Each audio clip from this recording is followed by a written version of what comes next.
Look at all this cool severe safety stuff. weather preparedness week. It's coming. Yeah. I Yes. mean, it is time, right, Tim? We're hitting that season, and so you want to have stuff. The time to put your kit together is not after the storm hits, Right. and you're trying to figure everything out. You want to kind of be prepared. And so a great item, just really simple. This is a flashlight, obviously, but it also has a radio, so if you need to hear. Oh, interesting. Okay. So you can turn it on, but it also doesn't need a battery. It's crank. So you can build up your energy right there to keep your battery charged. And of course, it helps if your lights get knocked out. Exactly. Yeah. So you want to have a lot of different flashlights. We have a lot of different ones. I like different ones, like some that flashes red. If maybe there's a lot of collapse, we're talking thunderstorm, major thunderstorms, tornadoes go through. Something like that can let people know. Another way, you want to have a whistle, either prepared or this has that siren. But if we're searching for you, say, task force moved in and they're searching through an area, that's going to give them an idea that you might be under some of the rubble to let them know where you're at, if you've sheltered under a basement. Okay. So a good thing, too, this is another lantern flashlight, but also has a battery charger, so you can charge your phone on it if it's charged up, because you're going to want to be able to reach out that way. Another items, just some matches. Duct tape is really simple, but say, you've lost your roof or you're sheltered in place. Duct tape, some plastic wrap. You can kind of make a makeshift tent that you can cover up with. Canned food is a good item. Maybe a couple of days without power. So just some canned food items. And if you don't have a nice, easy pop top, another item you want to have, can opener with you. And then just some alcohol, something to clean up, scratches or scrapes. Yeah.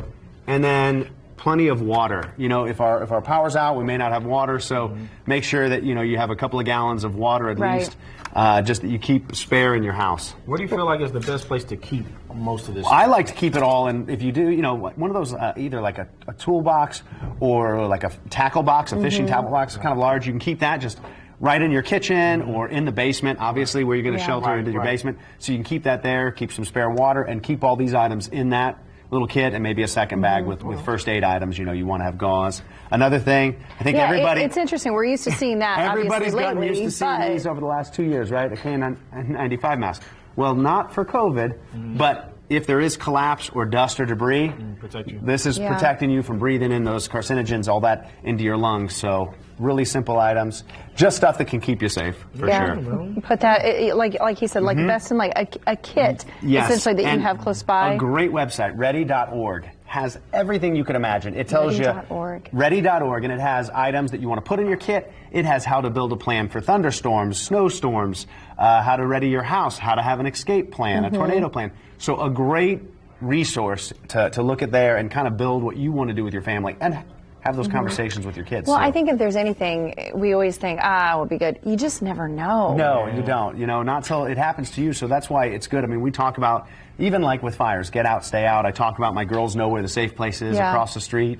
If there's a fire, where we go and where we're going to meet up as a family. And the same with tornadoes or storms. Have that plan already in place. And practice with your kids. That way it's not as scary in the real moment. It's kind of just like they have the fire drills at school. They're used to doing this, and they kind of go into that go mode. So they all kind of know. They saw that years ago when Carmel High School had their explosion. Thank goodness no one was hurt. They had that explosion.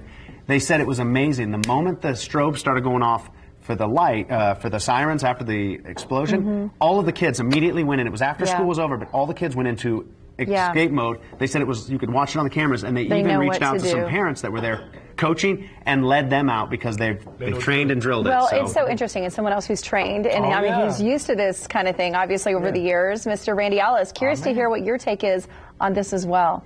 I tell you what here, guys. First, here we have the statewide tornado drill tomorrow morning at 10:15. You should hear the sirens going off. That's going to be 10:15 tomorrow morning. The safest place to go if you're at home here is downstairs into a basement. But if you don't have a basement, go to the lowest floor.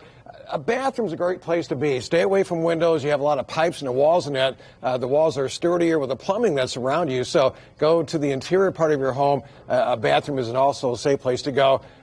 EF scale here, the Fujita scale. Hopefully we won't have many tornadoes, but usually we have about 24 during the entire storm season. It goes from an EF0 tornado to an EF5 tornado. That's the strongest one, with the winds in excess of 200 miles an hour. So again, have that plan and go through it with your family here. Tomorrow morning, 10:15, we'll have the statewide tornado drill.